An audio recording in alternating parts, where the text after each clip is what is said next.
Chapter 15, Short Summary. Emelin has another meeting with Lyn and Tared, her magical allies who live in the faewood.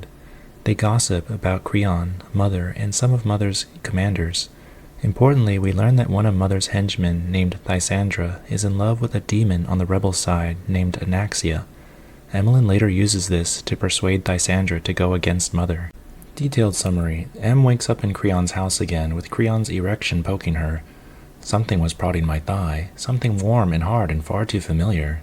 She thinks about how she is happy to have lost their game.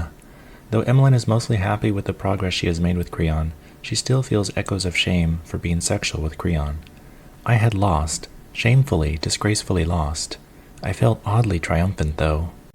Another quote, Fae whore, had it really just been a week ago that I stumbled from those stables, convinced I never wanted to see him again? A week. Another quote, whatever exactly had come over me last night, end quote. Again, her sexual activity is framed as a temporary loss of sanity rather than as an empowering choice. Em realizes she forgot to meet Lyn and Tared today, and if she doesn't, they'll probably assume Creon or the other Fae killed her. Creon catches her trying to sneak out, stops her by grabbing her wrist. A hand locked around my wrist as I shoved towards the edge of the bed. Here we have the normalization of violence, a reminder that Creon is physically dominant. She lies and says she just wants to go on a walk to clear her head. I'll be back, I managed, unsure of what I could say to minimize the damage. I'll be fine, just need a walk to get my head straight, all right? His fingers on my wrists loosened slightly, but not happily, end quote. She's only able to leave if he allows her to leave. He loosens his grip so she can leave. More non-consensual violent behavior, yay. And she asks him to make her breakfast and kisses him to reassure him. For some reason, this scene reads like a wife escaping her abusive husband, having to lie to him and outmaneuver his physical attempts to stop her. He nodded and released me, but his eyes lingered on my face, full of anxious questions, full of fear. 130 years without a soul to talk to, and now he had finally opened the door a chink for me. How much did it cost him to let me walk, and yet he'd released me? So it's okay for Creon to use physical force, police when she's allowed to leave, all because he's feeling insecure? His smile seemed a little more genuine now. Any specific, I kissed him before he could finish that question. Is this line supposed to read as romantic reassurance, or providing sexual access to bargain for her freedom? He still tasted of me. It called up memories of his lips in entirely different places, and I might have been blushing a little by the time I let go. You can tell the author is putting in so much work to try to restore Emelin's virtue, reassuring us that she still feels a proper shame about sex, blushing at the thought of what happened. The Bechdel test is a simple 3-point criteria for evaluating female representation in a work of fiction. 1. It must have at least 2 women in the scene. 2. They must talk to each other. And 3. They must discuss something besides a man. Emelin meets Lyn in the woods, and they immediately fail the Bechdel test.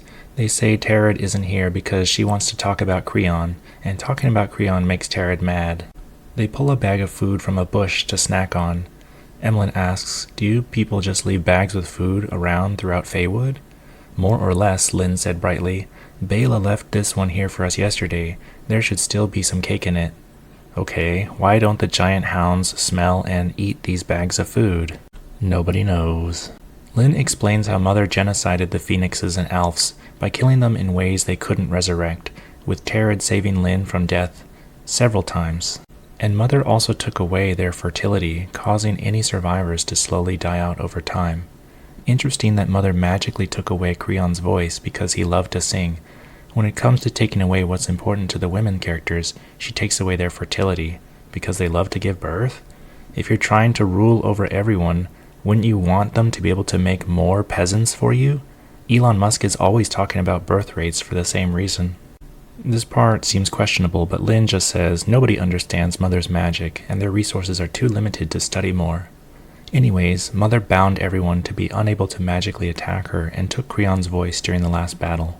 Lyn and Tared were rebellion leaders during the last battle, but were defeated by Mother. Em tries to ask about how Creon lost his voice to Mother, but Lyn just says Creon is stronger than her. She doesn't know how he lost to her, losing his voice and becoming bound, unable to attack her.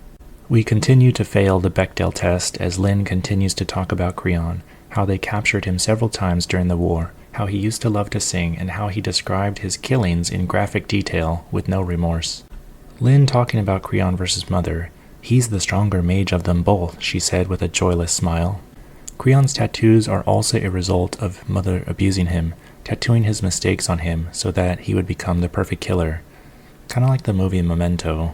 Em doesn't think this is ridiculous. Instead, she feels sorry for him. Just like last chapter, Em having sex with Creon is supposed to redeem him.